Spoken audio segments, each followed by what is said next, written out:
sheekada furiinka gabar Soomaali ah iyo wariye Kenyaan ah ayaa aad looga hadalhayaa baraha bulshada kadib markii ay wada noolaayeen 4 sano waxayna labadooda sanado ka hor loo aqoonsaday in ay yihiin lamaane dhiirigelin u noqday isdhexgalka diimaha maadaama ay kala haystaan laba diimood.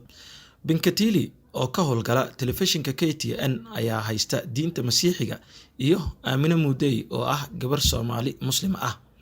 waxay isu dhaleen 2 caruur ah wuxuuna furiinkooda soo shacbaxay muddo kadib oo ay Aamina ku shaacisay Instagram-ka.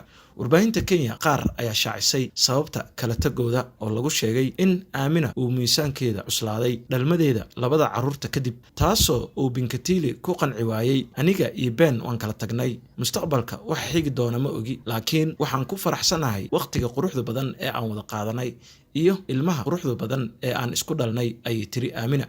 Aamina ayaa sheegtay inay muddo bil ka hor kala tageen Ben, balse ay go'aansatay in ay hadda shaaciso.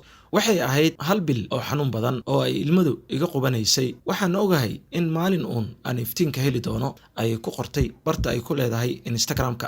Aamina ayaa barteeda Instagram-ka ku qortay in wax walba ay hagaagi doonaan oo dhibka ay ka bixi doonto, sidoo kalena ay doonaysay in ay dadka ku xiran barteeda ay xaaladda la socodsiiso ka hor intaysan ka maqlin warbaahinta. hase yeeshee Binkatili ayaa weli ka hadlin arrintan baraha bulshada qabsatay.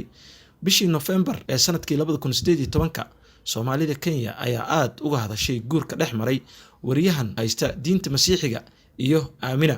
mar ay Aamina ka jawaabaysay dareenka Soomaalida waxay kaga jawaabtay in aysan sax ahayn in nin Masiixi ah ay guursato iyadoo Muslim ah, balse waxay tiri waxba kama soo qaadin arrintaas. waxa muhiim ah ayaa ah in Ben uu yahay nin wacan, taas ayaana qancisay.